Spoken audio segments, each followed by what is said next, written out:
Aloha! Welcome back to the Anxiety Coaches Podcast. I'm your host and coach, Gina Ryan, and I'm so happy to be with you again today as we consider the many ways to bring your mind and body back to its natural peace and calm. In today's episode, we're talking about something that almost no one connects to anxiety at first when you're first anxious. But once you see this, you can't unsee it. I'm talking about blood sugar. I'm talking about caffeine, and then I'm going to talk about them together. And we're talking about how many of what we label as anxiety symptoms are actually physiological stress responses. And before we go any further, let me reassure you, I am not talking about fixing your diet. I am not talking about food rules.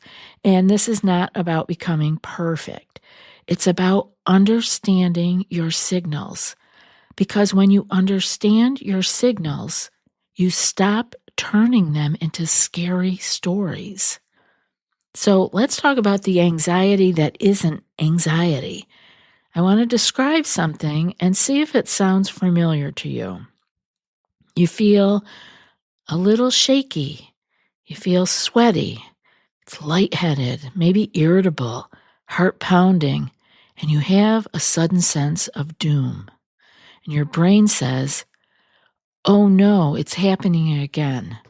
Or my favorite way of saying it back in the day was, "Oh my God, here we go again." But here's the question I want you to gently ask yourself instead. When did you last eat? Because a drop in your blood sugar can produce almost identical symptoms to panic and anxiety. When your blood sugar dips, your body releases stress hormones, including adrenaline and cortisol, to bring that blood sugar back up again. This is important that your body does that. It's working for you, not against you. And that surge that comes from the body releasing the hormones, adrenaline and cortisol, feel exactly like anxiety or panic. Your body isn't malfunctioning, it's mobilizing. But if you're already anxiety sensitive, that adrenaline spike can feel terrifying. And then the mind joins in, right? It says, what if I lose control? What if I faint? What if it is something worse? Now you have physiological stress response layered with cognitive fear. Now that's a roller coaster ride, to say the least. Or better yet, that's a trip down the wormhole. So here's where it might get even more interesting. This whole setup can get worse during chronic stress. When you're under chronic stress, you burn through your glucose even faster. Your cortisol patterns are dysregulated. Your nervous system is a lot more reactive. And this one will surprise many of you, your caffeine sensitivity increases. So if you are under chronic stress, you probably are drinking more caffeine, but really you're already overly sensitive to it because of the stress. Your body is already in a heightened state of vigilance. So what used to feel like a little hungry in the belly now feels like, oh, I'm not okay. And what used to feel like a strong cup of coffee now feels like, oh my God, I'm crawling out of my skin. This isn't weakness. It's a sensitized nervous system. And sensitized systems react faster and louder.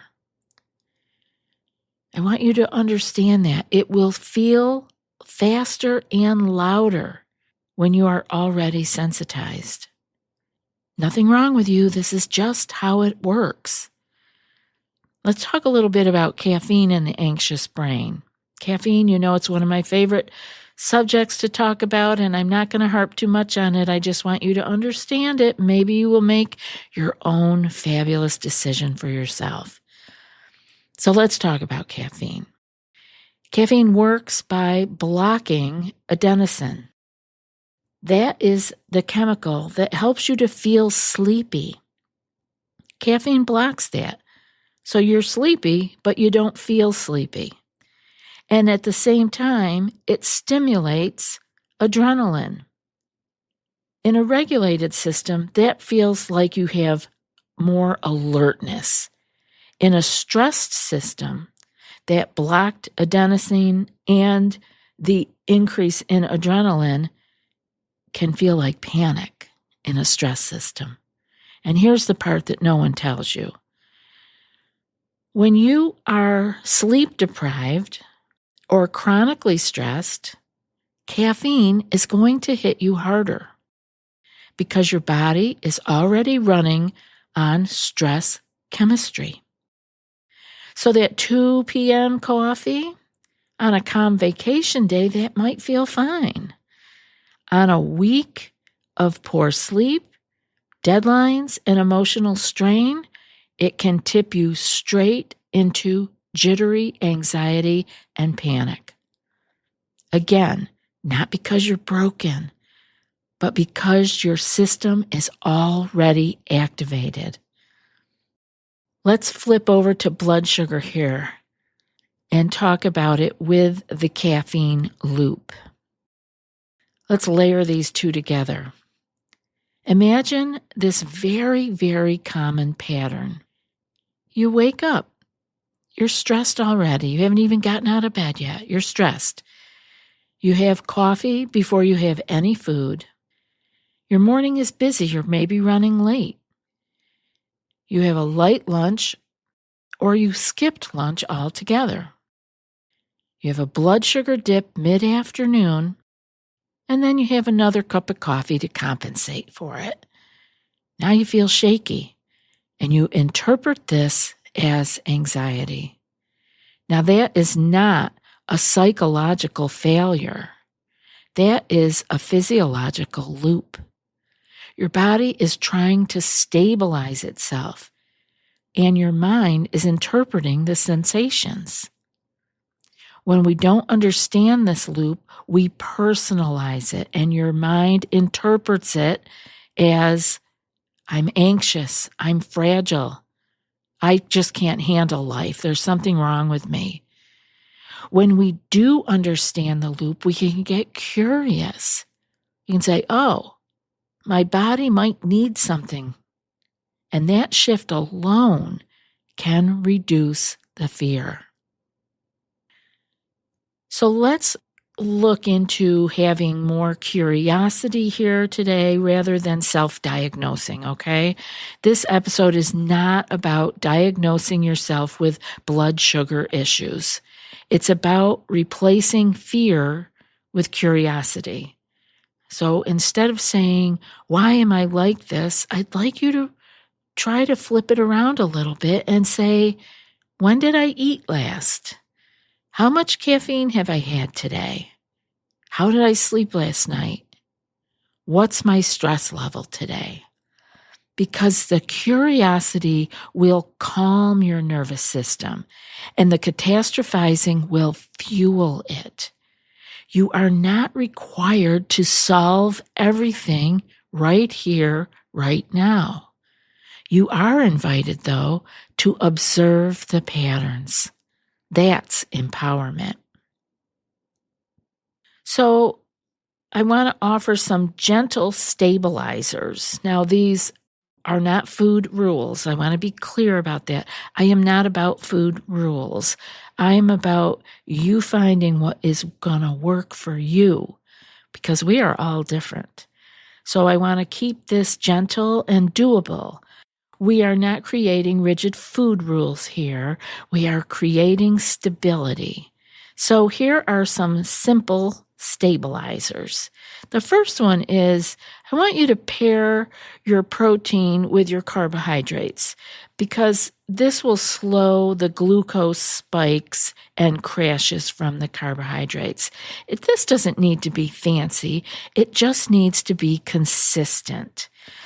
And before coffee, this will be number 2. Before having coffee, especially if you are still having full caffeine coffee or half caffeine coffee, I want you to eat something before the coffee, even something small.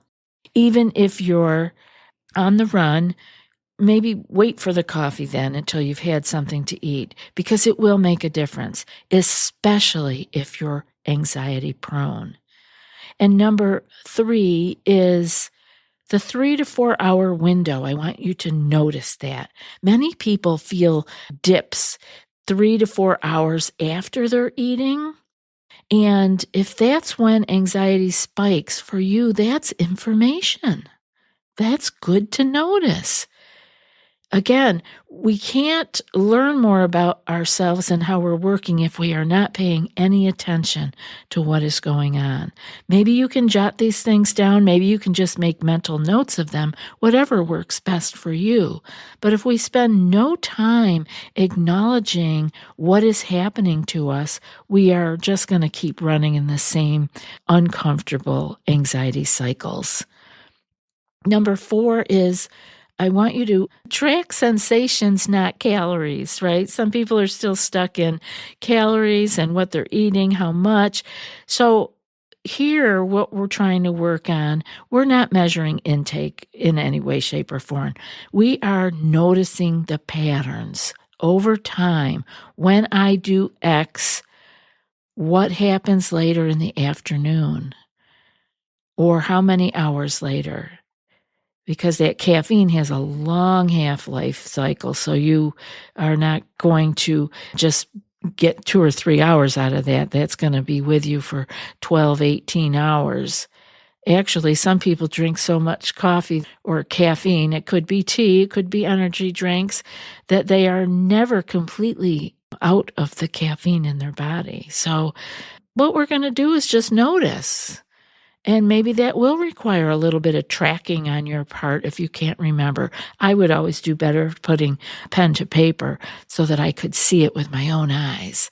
Now, the 5th and final one here is to experiment. I really, really want you to try to experiment in your life because you can make some huge changes in your emotional and physical health. Try reducing caffeine timing if you are not willing to quit it entirely. Just reduce the timing. Don't have it so late, right? Try adjusting the quantity of caffeine before assuming that you can't live without it. Try adjusting it. Try letting go of the full calf and maybe have a half calf and then only going and having decaf. Letting go of the full calf may be easier than you ever thought. You may just not have tried it in this way of just letting it go a little at a time. Gentle adjustments, no extremes. And remember, you can titrate from full caffeine to half calf and then down to all decaf and just see how you feel.